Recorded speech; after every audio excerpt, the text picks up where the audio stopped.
So let's see. Okay, so this is my build. I'll just show you which cards I chose not to have in my deck first. Basilisk color is really good, and it can definitely help you out. But the problem with this card is that most of the creatures I have in my deck does have lifelink already, and the death touch thing is nice, but it's not something that uh, I really don't aim for getting into attack block situations. I aim for going in for direct damage, going in for um, um situations where I can gain life while taking it from the opponent. And normally this is a naive strategy, but because this deck has a lot of flyers, it is definitely possible, or it's definitely a viable path to take, I think. So you have well, I thought about having this. It's not really an amazing card or anything, but it's just it gains you 3 life for it's a 1/1 for one, which gains you 3 life. And what you want to use this for is to buff your Ajani's Pride Mate, and it is definitely a good card for that. Plus, it gives you a 1/1. The problem is that 1/1s are well. It seems to me that 1/1s lost a lot of their cachet. Well, to the extent that they had any cachet already in 2013, whereas in 2012 you could get away with 1/1s a lot more, but in 2013 you don't have too many you don't have too many situations where a 1/1 will help you as anything except to be a chump blocker. So you really want to. The only reason you want to keep this in is as a chump blocker and as a cross buffer. Not well, not a cross buffer, as a buffer for the Pride Mate, and eventually for the Ceres Ascendant. Elixir of Immortality. Well, it gains you 5 life at instant speed, and it is well. It's not amazing in any other deck. I would definitely not keep it in. I considered keeping it in for this deck just because it's nice to have, but um, it's just a two-step process, and although there's not too many decks that has artifact removal, and the decks that has artifact removal usually targets your Pearl Medallion or your Loxodon Warhammer or something like that. It's yeah. Of course, you can sacrifice it, but yeah, it's not really worth it, I think. This is a decent chump blocker because it gives you life, but if you want life immediately, it's too slow. Took out 1 Soul Warden, and that is merely because I didn't know what else to take out. But 4 Soul Wardens would really boost the speed of this build, so I might find some way to put it in again. Ajani's Mantra. I had this in for a long time until my final build, just because it's really good for this build, especially because it's a so-called as I said, I call this a long game build, a long game deck. So this card will give you 1 life every turn, which is not amazing in any other deck, but as long as you have the Ceres Ascendants and the Pride Mates, this is really good. It'll just make your creatures bigger every turn, or the Pride Mates bigger every turn. And when you run 4 Pride Mates, it's just yeah, it can be really strong. But again, I thought it was too slow. Although I might consider putting it back. yeah, the Sunstriker, a 2/2 for 2 with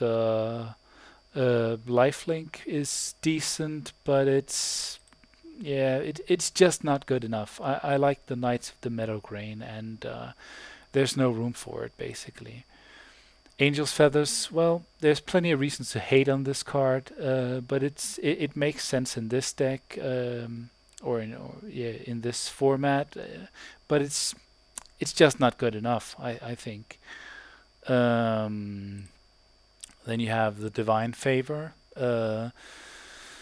another card which is decent, because you have some small creatures and you need to get off. You need to get off the ground from the beginning, and it'll boost your Sarah's Ascendant. So it's just so it's actually a creature that you want to attack with, but from the beginning. But and it gives you 3 life. But then again, it's like a 2 or 3 step, and I want more efficient cross buffing or single unit buffing. Lone Missionary, it's good to the extent that it gives you 4 life for 2 mana. It's a 2/1, but as soon as you have it down, it's really worthless. It does nothing for you except being a decent chump blocker. And almost every other deck you're gonna play is gonna have a fairly effective way to get rid of this card easily. So yeah, it poses no threat, and since there's not much cross buffing that affects this card in this deck, it doesn't make sense to run it.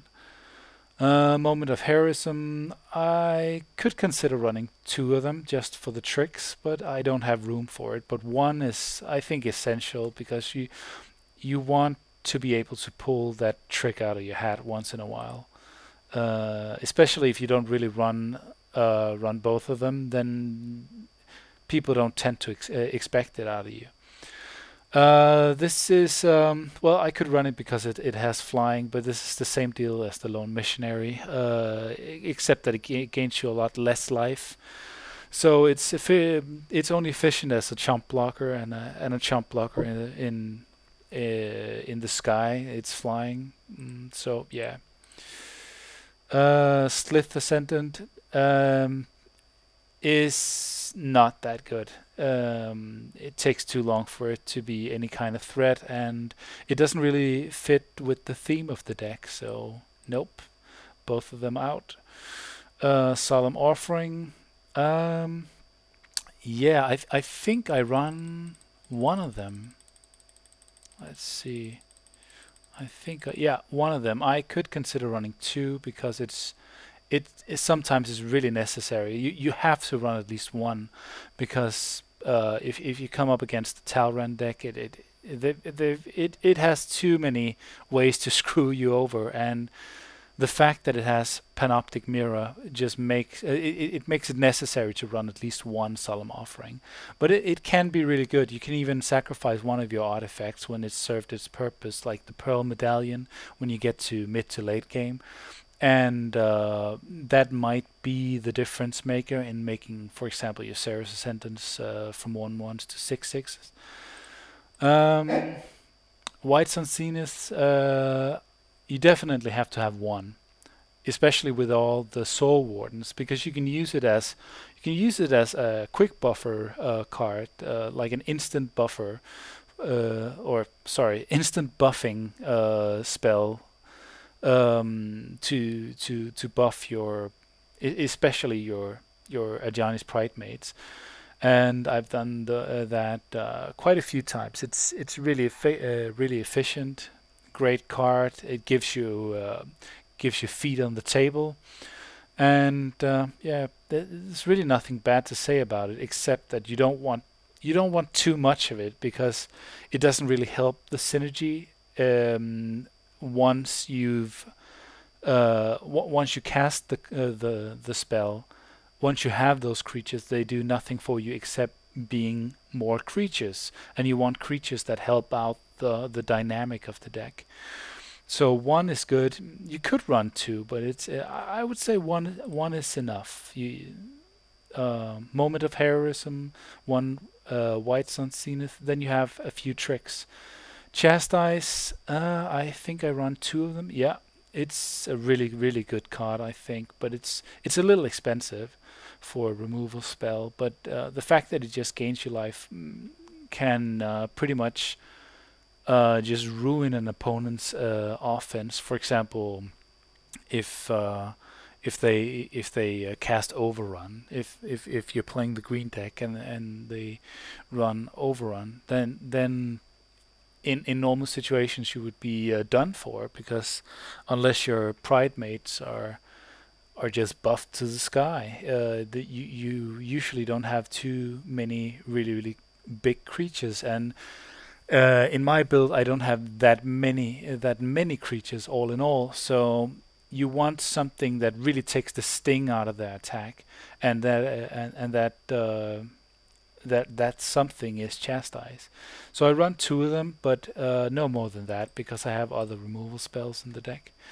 Day of Judgment, I believe I run one, and that is enough. You don't want to wipe your board, but it can be very necessary at times. So this is just a fail-safe card. The Cartographer is a 2/2 for 4 that goes and gets you a land, and that is absolutely unnecessary. You have enough cards that should be able to hold the opposition off. You keep gaining life. You should be able to gain those lands by just playing the game and stalling out. So you really don't want to pay 4 mana for a guy that just gets you a land. Compared to the green decks of the now and the past, you usually just pay 2 or you pay 3 and then you get the land. Here you pay 4 and the creature is just a 2/2 that does nothing for you as soon as it's down on the table. So no to both of them. Peace Strider, 3/3 for 4 that gains you 3 life. It's just so bland. No, no, thank you. If it was a flyer, I would definitely consider running it. But since it's not, no way. And actually, I might not even do that. If it had lifelink instead of the other ability, I would definitely consider running it. But nope. Seraph of Dawn, I think I have a few of those in. 2, yeah. 2, no more is needed. It's a 2/4 for 4 with flying and lifelink. It's just good enough. It's not amazing in any way. Well of Lost. Oh, no way. Well of Lost Dreams. Yeah, that's a decent trick, but it's really unnecessary with my build, I would say. I really like this creature because you have you have the possibility of running a lot of flying creatures, way more than I do. And if you build your deck in that way, then this card can be a really great. It can add a different kind of synergy, I would say, which is more focused on life gain than it is on cross buffing. Yeah, it's good.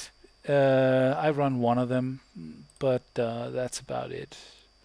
It's actually I might with time take even that one out, because I don't have enough flying creatures. I do have some, but I don't have enough flying creatures. For example, the Ceres Ascendant is usually, or a lot of the time, it's not a 6/6 when you put it down on the table, so it's not gonna really help the cause with this with the Archon of Redemption's effect, and that makes it a little bit redundant, because it's just a 3/4 for 4. It's a 3/4 flyer for 5, which is really high in my opinion. And aside from you gaining life from putting down other flying creatures is it does have the effect that when you put this creature down, you gain 3 life, or if you have Marshall's Anthem, you gain 4 life. But it's not amazing. It might as well say 3/4 flyer, gain 3 life for 5. That's a bit steep. So this card is much better if you run more flyers, and I can definitely see the argument made for that. Then you have the Baneslayer Angels, and not only are they amazing, flying, first strike, lifelink, protection from demons and dragons.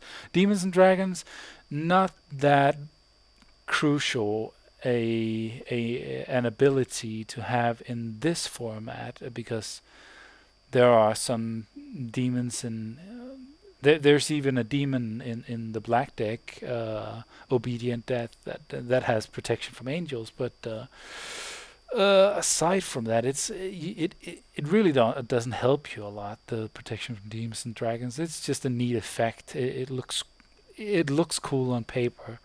But it's a 5/5 for 5 with flying, first strike, and lifelink, and that should sell this card like hotcakes just from the beginning. Aside from that, it is with all those abilities and it being this big and first strike really coming in handy sometimes, because when you attack with the Baneslayer Angel or the Meadowgrain Knight of the Meadowgrain and an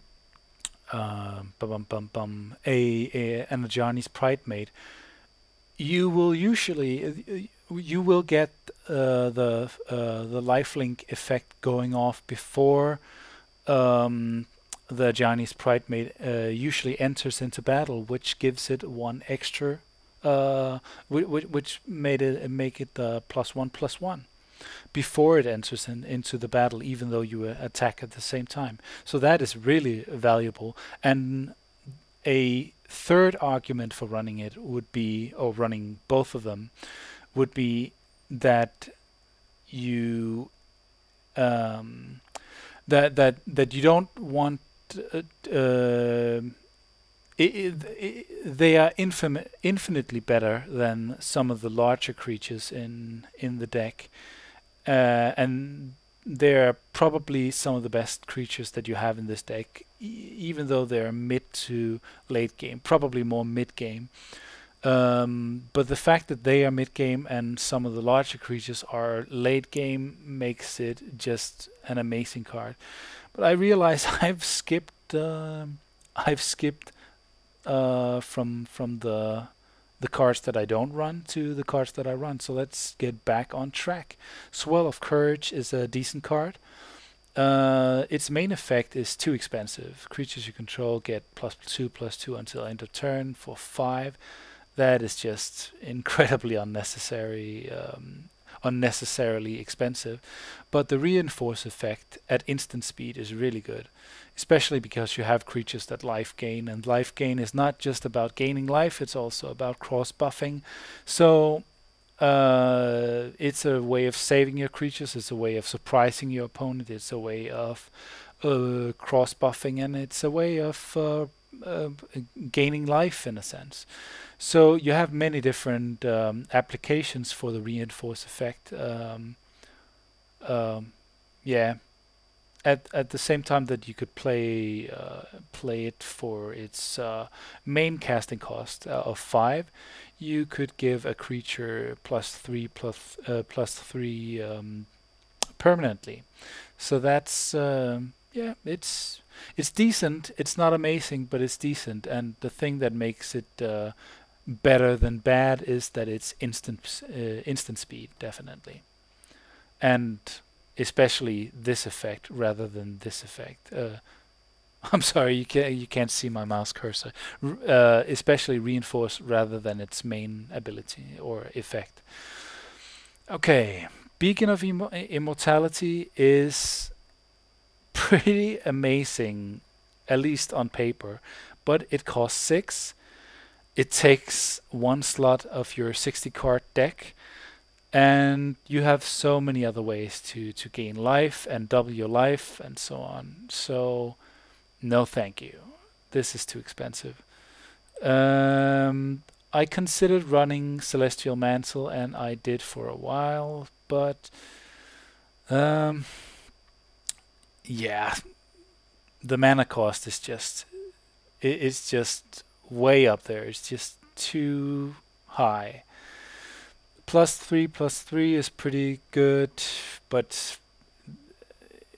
infinitely, infinitely, and vastly too expensive.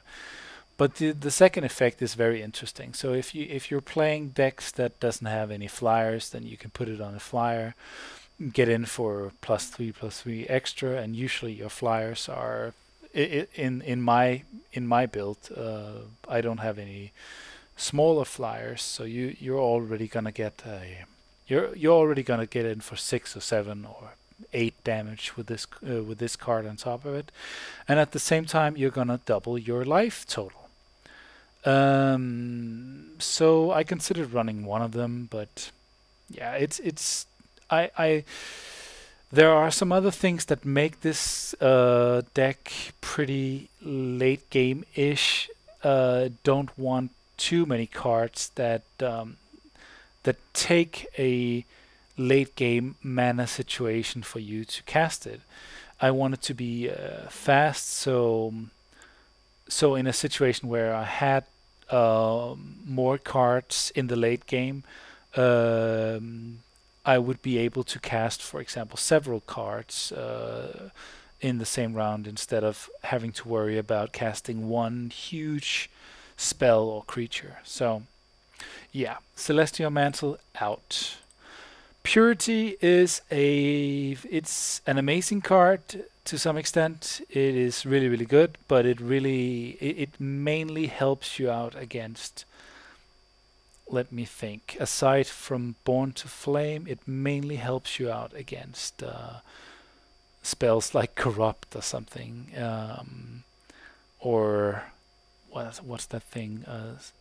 Sphinx's something Sphinx wand in the Talrun deck, but no, it's not good enough.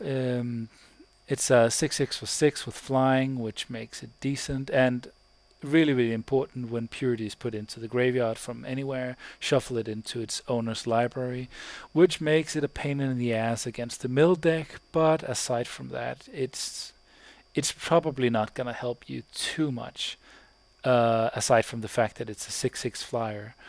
The the main deal, the main if ability that it has, if non-combat damage would be dealt to you, prevent that damage. You gain life equal to the damage prevented this way.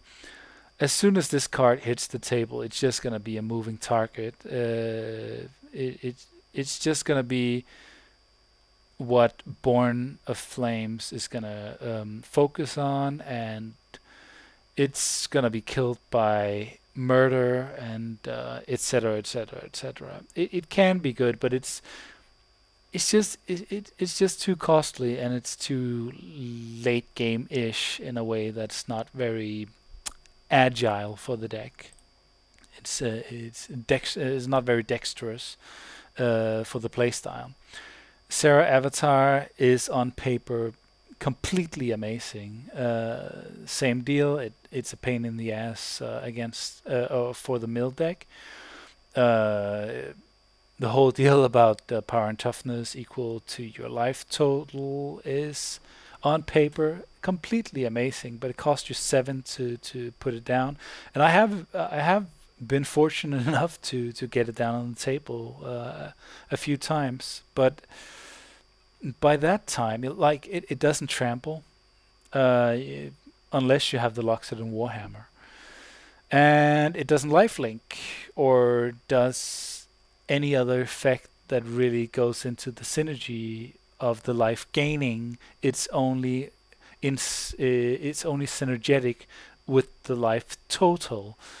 if that makes any sense. I hope it does. But it's not really a huge benefit aside from you having a huge creature. Uh, it is dead with a murder. It is gone with um,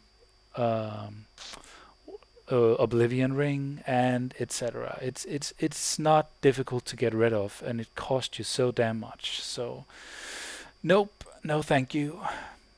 And then you have the Celestial Force, which is 7/7 for 8. At the beginning of each upkeep, you gain 3 life, which is also pretty amazing once you get it down, but that is the huge caveat. You have to get it down on the table. 8 mana is a lot of mana, and it's just not. It's not fast enough. It's not good enough. It has to go.